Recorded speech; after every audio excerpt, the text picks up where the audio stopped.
ഞാൻ സത്യം പറഞ്ഞ ഒരു കാര്യത്തിനും എല്ലാം കണ്ട് കേട്ടു പോകുന്ന ഒരാളാണ്. ഒന്നിനും ആവശ്യമില്ലാതെ പ്രതികരിക്കുന്ന എൻ്റെ വീട്ടിൽ മാത്രമേ ഉള്ളൂ. പുറത്ത് അങ്ങനെ പ്രതികരിക്കാത്ത ഒരാളാണ് ഞാൻ. കഴിഞ്ഞ ദിവസം ഫേസ്ബുക്കും ഇൻസ്റ്റയും മൊത്തവും സൺഗ്ലാസിന്റെ പ്രശ്നമായിരുന്നു.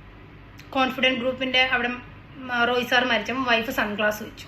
അവർ സൺഗ്ലാസ് വെക്കുകയോ വെക്കാതിരിക്കുകയോ ചെയ്തിട്ട് ഇപ്പം നിങ്ങൾ അവരെക്കുറിച്ച് നെഗറ്റീവ് പറഞ്ഞാലും അവർ കിടന്നുറങ്ങും, പോസിറ്റീവ് പറഞ്ഞാലും അവർക്കൊന്നുമില്ല. നിങ്ങൾ ഈ സോഷ്യൽ മീഡിയ കിടന്ന് കുറയ്ക്കാവുന്നുള്ളതേ ഉള്ളൂ. അവരുടെ രോമത്തിൽ പോലും പറ്റത്തില്ല. ഇപ്പം അത് കഴിഞ്ഞ് വിട്ട് ഇപ്പം ഏതൊരു അച്ചായൻ്റെ പുറകെ. ഞാൻ അച്ചായനെ ഫോളോ ചെയ്യുന്ന ഒരാളല്ല, പക്ഷെ അയാൾ ചില വീഡിയോസ് ഞാൻ കാണാറുണ്ട്. അയാൾ നല്ല കാര്യം, അയാൾ പബ്ലിസിറ്റിക്ക് വേണ്ടി ആയിക്കോട്ടെന്നേ, അയാൾ പെണ്ണ് പിടിച്ചോട്ടെന്നേ. ഈ പെണ്ണ് പിടിക്കാത്ത എത്ര പേരുണ്ട്? എല്ലാവരും അങ്ങ് പരിശുദ്ധരായിട്ടിരിക്കുന്ന ആൾക്കാരാണോ? പരിശുദ്ധമായിട്ടിരിക്കുന്ന ആൾക്കാർ അത് കാണണ്ട, അവരും തിരിഞ്ഞു പൊക്കോട്ടെന്നേ.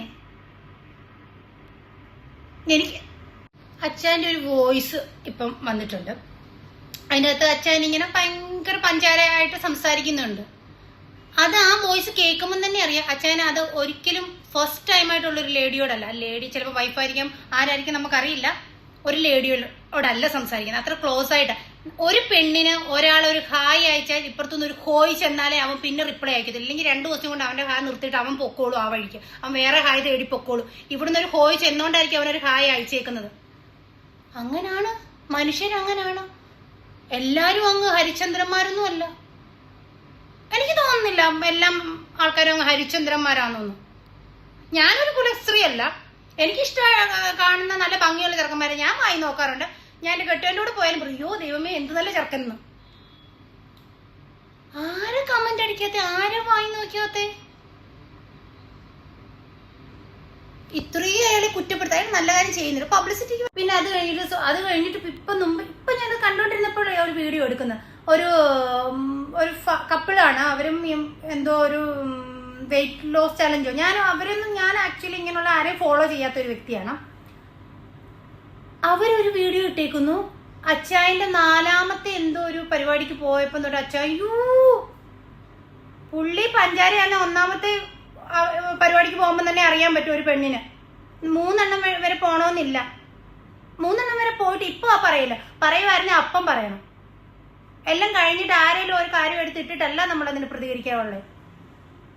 ആറി കഞ്ഞി പഴങ്ങഞ്ഞി ഉണ്ടല്ലോ. പിന്നെ നമ്മുടെ മലയാളികളുടെ ഒരു സ്വഭാവം ഇങ്ങനെയുള്ള കാര്യം കേൾക്കാനും പറയാനും അതിനെ ചർച്ച ചെയ്യാനും ഭയങ്കര ഇഷ്ടമാണ്. അച്ചായനെ എല്ലാവരും കുറ്റം പറയുന്നു. ഈ അച്ചായനെ ഈ കുറ്റം പറയുന്ന ആൾക്കാർ എത്ര പേര് ആൾക്കാരെ സഹായിച്ചിട്ടുണ്ട്?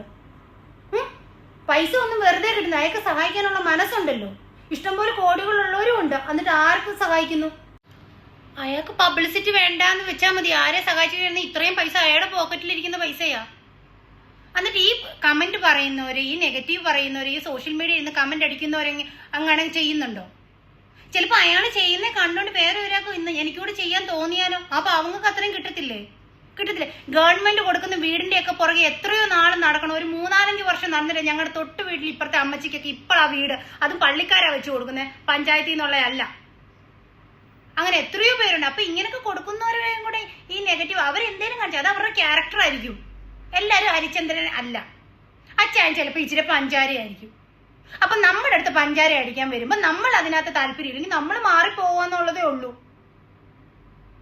അപ്പൊ അയാൾക്ക് മനസ്സിലാകാൻ നമ്മൾ അതിന് ഇൻട്രസ്റ്റ് ഉള്ള ആളല്ല. അപ്പൊ അവരങ്ങ് മാറിയിട്ട് ഇൻട്രസ്റ്റ് ഉള്ളവരുടെ അടുത്തോട്ട് പൊക്കോളും. ഇത് പെണ്ണുങ്ങൾ ചെയ്യാനുള്ളതെല്ലാം ചെയ്യുകയും ചെയ്യും. അത് കഴിഞ്ഞിട്ട് ഒരു പുണ്യാളത്തി ചമയിലും ഉണ്ട്. അത് ആക്ച്വലി വെരി ചീപ്പാണ്. എന്റെ ഒരു ക്യാരക്ടർ ഞാൻ ഇഷ്ടമല്ലാത്തതിനൊരു മെസ്സേജ് അയച്ച് എങ്ങനെ നിർത്തണമെന്ന് ഇവിടെ എല്ലാ പെണ്ണുങ്ങൾക്കും അറിയാം. അപ്പൊ അവന് 2-3 വട്ടം റിപ്ലൈ കൊടുത്തിട്ട് പിന്നെ അവൻ പഞ്ചാരയാന്ന് പറയുന്നതിലും അതിനകത്തൊന്നും അർത്ഥമില്ല. ഇപ്പൊ ആ വോയിസ് എടുത്തിട്ടേക്കുന്ന പെണ്ണാണെങ്കിലും ശരി, ഇനി ആരാണെങ്കിലും ശരി, നിങ്ങൾക്ക് ഇതുകൊണ്ട് എന്ത് പ്രയോജനം? അയാളെ നാറ്റിച്ചത് കൊണ്ട് കിട്ടുന്നേ എന്ത് പ്രയോജനോ? അയാളുടെ ബിസിനസ് തകരുമെന്നാണ് നിങ്ങൾ വിചാരിക്കുന്നത്? ഒന്നുമില്ല. ഈ ഒരാഴ്ചത്തേക്ക് അയാളൊരു മാനസിക ബുദ്ധിമുട്ട് കാണും. നമ്മുടെ ആരും ചെലവിലല്ല അയാൾ ജീവിക്കുന്നത്. അയാളുടെ രോമത്തെ പോലും ചിലപ്പോൾ ഇതാകത്തില്ല. ഒരു കാര്യമുണ്ട്, നമ്മൾ ചെയ്ത തെറ്റാണെങ്കിൽ നമ്മളത് അക്സെപ്റ്റ് ചെയ്യും. നമുക്ക് വലിയ ഫീലിങ്സ് ഒന്നുമില്ല. ഒരു 2 ദിവസത്തെ ചളുപ്പേ കാണത്തുള്ളൂ. ചെയ്യാത്ത തെറ്റുകൾക്കാണ് ബ്ലെയിം ചെയ്യുമ്പോൾ നമ്മുടെ മനസ്സ് ഇങ്ങനെ കിടന്ന് വിങ്ങുന്നത്. ചെയ്തതിന് നമുക്ക് അത്ര വിങ്ങൽ വരത്തില്ല. കാരണം നമ്മൾ ചെയ്തതാണല്ലോ. നമ്മൾ ആരെടുത്തും അക്സെപ്റ്റ് ചെയ്തില്ലേ, നമ്മുടെ മനസാക്ഷിയോട് അത് അക്സെപ്റ്റ് ചെയ്യും. ഇത് നമ്മൾ ചെയ്തതാണല്ലോ. അപ്പൊ അവർ പറയുന്നത് നമുക്ക് കുറ്റമില്ലല്ലോ. എന്തിനാണ് മറ്റുള്ളവരുടെ കാര്യത്തിൽ പോയി അഭിപ്രായം പറയുന്നത്? അവരുടെ ലൈഫ് അവർ ജീവിച്ചോട്ടെ. അവർ ചിലപ്പോൾ 10 പെണ്ണുങ്ങളെ ഫോൺ ചെയ്യും. 10 പെണ്ണുങ്ങളോട് പോകും. നമ്മൾ കഷ്ടപ്പെട്ടാൽ നമുക്ക് ജീവിക്കാം. നമ്മൾ ഈ മറ്റുള്ളവരെ കുറ്റം പറഞ്ഞുകൊണ്ടിരുന്നിട്ട് നമുക്ക് എന്താ കിട്ടുന്നത്? ഒന്നും കിട്ടത്തില്ല. നാളെ നമ്മൾ ഈ ഉറങ്ങിയിട്ട് എണ്ണിക്കുമോന്ന് ഉറപ്പില്ലാത്ത ലോകത്തല്ലേ നമ്മളെല്ലാവരും ജീവിച്ചുകൊണ്ടിരിക്കുന്നത്. നമുക്ക് ആർക്കും ഉറപ്പുണ്ട്? ചിലപ്പോൾ നാളെ ദോശയ്ക്ക് അരച്ച് വെച്ചിട്ടുണ്ടെങ്കിൽ ദോശ ഉണ്ടാക്കി തിന്നാൻ പറ്റുമോന്ന് നമുക്കറിയില്ല. ഇപ്പം ഈ സംസാരിച്ചുകൊണ്ടിരിക്കുന്നവരെ എൻ്റെ കാറ്റ് പോകുമെന്ന് അറിയില്ല. അപ്പം മാക്സിമം നമ്മൾ ആരും ഉപദ്രവിക്കാതിരിക്കുക. അവരവർക്ക് ഇഷ്ടമുള്ള പോലെ അവരോട് ജീവിക്കട്ടെ. അവരവരുടെ ലൈഫല്ലേ. ഇപ്പം നമ്മൾ പറയുന്ന പോലെ മറ്റുള്ള ആൾക്കാർ ജീവിക്കണമെന്ന് പറഞ്ഞാൽ ശരിയാണോ? അത് നമുക്ക് മക്കളോട് പറയാം ഒരു 10 വയസ്സ് വരെ. അത് കഴിഞ്ഞാൽ പിന്നെ അവരോട് പോലും നമുക്ക് പറയാൻ പറ്റില്ല. അവർ മൂളി കേട്ടിട്ട് മനസ്സ് നമ്മളെ രണ്ട് തെറിയും പറഞ്ഞിട്ട് പോകും ഇപ്പോഴത്തെ പിള്ളേർ. അപ്പം എന്തിനാണ് ഈ ചെറിയ ലോകം? നമുക്ക് ഇത്ര സമയമേ ഉള്ളൂ.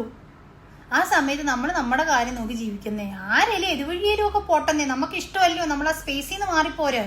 എന്തിനാണ് ഓരോരുത്തരും ഇങ്ങനെ? അത് അവനോട് വരുമ്പോഴേ ആ വേദന മനസ്സിലാവുള്ളൂ. ഇവിടെ ആരും ഹരിചന്ദ്രന്മാരില്ല. ആരാ എനിക്കറിയില്ല. ഹരിചന്ദ്രന്മാരിന് സോഷ്യൽ മീഡിയ കുറെ പേര് കാണും കേട്ടോ. എനിക്കറിയില്ല. ഞാൻ എൻ്റെ ഒരു അഭിപ്രായം പറഞ്ഞതാ. ഹരിചന്ദ്രന്മാര് കാണും, ഹരിചന്ദ്രന്മാരല്ലാത്തവരും കാണും. അപ്പൊ ഹരിചന്ദ്രന്മാരല്ലാത്തവർ ഇപ്പം കൊന്നു കളയാൻ പറ്റത്തില്ലല്ലോ. അവരും ആ സൈഡിൽ കൂടി ജീവിച്ച് പോട്ടെന്നേ. വിട്ടുകളാ. നമ്മൾ കുറ്റം പറഞ്ഞിട്ട് നമ്മുടെ സമയം എന്തിനാണ് നമ്മൾ കളയും? നമുക്ക് എന്തെല്ലാം ഉണ്ട് സോഷ്യൽ മീഡിയ തുറന്നു കഴിഞ്ഞാൽ. ഇപ്പം എൻ്റർടൈൻമെൻ്റ് ആയിട്ടുള്ള എന്തെല്ലാം വീഡിയോസ് ഉണ്ട്. എന്തൊക്കെ വീഡിയോസ് ഉണ്ട് നമുക്ക് സമയം നേരം പോക്കിനൊക്കെ വേണ്ടി. അതൊക്കെയല്ലേ ഏറ്റവും നല്ല ഓപ്ഷന്. ഇതെൻ്റെ ഒരു അഭിപ്രായമാണ്. ചിലപ്പോൾ ഈ വീഡിയോ കാണുമ്പോൾ എൻ്റെ കെട്ടിയ ഫോൺ ചെയ്തതിൻ്റെ വഴക്ക് പറയാൻ ചാൻസ് ഉണ്ട്. ഇന്ന് രാവിലെ ഞാനും കെട്ടിയ ഇത് പറഞ്ഞിട്ട് ചർച്ച നടത്തിയതേ ഉള്ളൂ. പിന്നെ നിങ്ങൾ എൻ്റർടൈൻമെൻറ്റിന് വേണ്ടി സന്തോഷ് ജോർജ് പുളിങ്ങട്ട് സഫാരി അത് ഓൺലൈനിലൊക്കെ ഇപ്പോൾ നമുക്ക് കിട്ടുമല്ലോ. നല്ലതാണ്. ഞാനത് ഇടയ്ക്കിടയ്ക്ക് കാണും. എനിക്കിഷ്ടം. പിന്നെ ഞാൻ ഈ ട്രാവൽ ബ്ലോഗ്സ് ഒക്കെയാണ് കാണുന്നത്. നല്ലതാണ്. അതൊക്കെ നമുക്കൊരു നേരം പോകാം. അതിനകത്ത് കുറ്റം പറയാനൊന്നുമില്ല. നെഗറ്റീവ് ഒന്നും നിങ്ങൾക്ക് കിട്ടപ്പെട്ട മൈൻഡ് റിലാക്സ് ആയിരിക്കും. നല്ലൊരു നമുക്ക് പൈസയൊക്കെ ഉണ്ടാക്കി അവിടെയൊക്കെ പോകണമെന്ന് തോന്നുന്നു. അപ്പം അങ്ങനെയുള്ള നല്ല കാര്യങ്ങളൊക്കെ ചെയ്യാം. ഇതൊക്കെ നമ്മൾ ജസ്റ്റ് കണ്ടങ്ങ് തള്ളി വിടാം. ആരെയും കുറ്റം പറയണ്ട. ജീവിച്ച് പൊക്കോട്ടെ. ഇതിപ്പം നല്ലത് ചെയ്ത സ്വർഗത്തിലും മോശം ചെയ്ത നരകത്തിലും ഒക്കെ പോകുന്ന ചുമ്മാ പിള്ളേരെ പേടിപ്പിക്കാൻ പറഞ്ഞതാ. മറ്റേ ക്രിസ്ത്യൻസിൻ്റെ ഇതിൽ പറയുന്നത് ഈശോ ചെയ്ത തെറ്റിനും ചെയ്യാൻ പോകുന്ന തെറ്റിനുമാ കുരിശുമരണം സ്വീകരിച്ച്. സോ അതുകൊണ്ട് തമ്പുരാൻ അറിയാവുന്നേ മനുഷ്യരിങ്ങനൊക്കെയാണ്.